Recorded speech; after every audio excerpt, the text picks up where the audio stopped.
अस्सलाम वालेकुम दोस्तों, आज मैं आपको जो दिखाने जा रहा हूँ कि जो हमारे तक दूध पहुँचता है वो किस तरीके से पहुँचता है।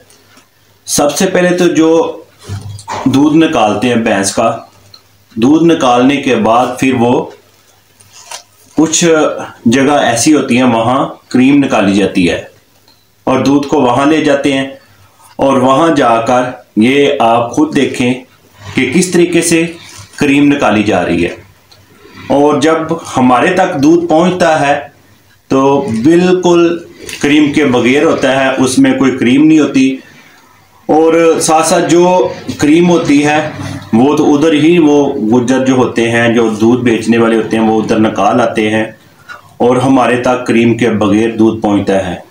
और यहाँ तक तो क्रीम तो जो निकालते हैं इससे पहले तो वो भैंस को इंजेक्शन लगाकर उनका दूध निकालते हैं, क्योंकि उसके भी बहुत ज़्यादा साइड इफ़ेक्ट होते हैं। क्योंकि जो भैंस को इंजेक्शन लगाया जाता है वो ये रीज़न होती है कि जब वो इंजेक्शन लगाते हैं तो भैंस दूध ज़्यादा देती है, इस वजह से वो भैंस को इंजेक्शन लगाते हैं। और दूध जब निकालते हैं उसके बाद ये आप लोगों के सामने है, इसकी क्रीम निकाली जा रही है, फिर ये दुकानों पे पहुंचता है, फिर हमारे घरों में पहुंचता है। और हम कहते हैं जी हमारे बच्चों में आजकल ताकत नहीं है, ये आपके सामने ही है कि हमारे बच्चों में कैसे ताकत होगी। क्रीम तो उधर ही निकाल दी है उन्होंने और ऊपर से हम इंजेक्शन वाला दूध पीते हैं, इसलिए बीमारियां भी ज़्यादा होती हैं।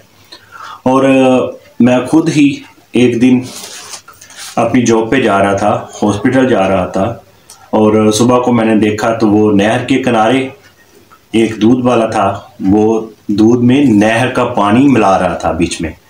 तो मैंने उससे पूछा, नहर का जो पानी ये दूध में क्यों मिला रहे हो? तो उसने मुझे हाँ कैसे मुस्कुरा कर बोला, जब हम नहर का पानी इसमें ऐड करेंगे तो ये दूध गाढ़ा हो जाएगा। उसने ये तो सही बोला कि वाकई नहर का जो पानी होता है वो गाढ़ा गाढ़ा सा होता है, और वो जब दूध में वो मिलाएगा तो दूध गाढ़ा हो जाएगा और पानी का पता भी नहीं चलेगा कि हाँ इसमें पानी है या नहीं है। तो उससे मैंने कहा, अल्लाह के बंदे ये तो आप आवाम को बीमार करोगे। तो उसने फिर मुझे आगे से जवाब दिया कि हम ये कभी भी बीमार नहीं होंगे कि जब वो घर वाले इस दूध को उबाल करेंगे इसके जरासीम ख़त्म हो जाएंगे। ये उसके जरासीम ख़त्म तो नहीं होंगे, कुछ ना कुछ तो असर ज़रूर होगा, क्योंकि एक वो नहर का गंदा पानी बीच में ऐड कर रहा है, क्योंकि उसमें 100 कुछ ऐसे जानवर होते हैं जो नहर के अंदर होते हैं, तो उसका असर तो पानी में होता है। तो लिहाजा मेरी यही गुजारिश है कि जो लोग दूध में पानी डालते हैं कम से कम नलके का डाल लें, नहर का पानी ना डालें। अव्वल तो उन्हें मिलावट करनी नहीं चाहिए एक इंसानियत के नाते, क्योंकि वो हमसे दूध के पूरी रकम लेते हैं, और ना ही इन्हें क्रीम निकालनी चाहिए। ये देखो किस तरीके से सारे जितना दूध बेचने वाले हैं वो पहले जाकर क्रीम निकालते हैं, उधर से भी पैसे लेते हैं, फिर जब वो दूध हमारे तक पहुंचता है क्रीम के बगैर पहुंचता है तो उधर से भी ये लोग कमाई करते हैं। तो ये सारा कुछ आप लोगों के सामने है, इसको देखें, इस वीडियो को आगे भी शेयर करें ताकि जो लोग इस वीडियो को देखें वो देखें कि किस तरीके से ये क्रीम निकालते हैं फिर हम तक दूध पहुंचता है।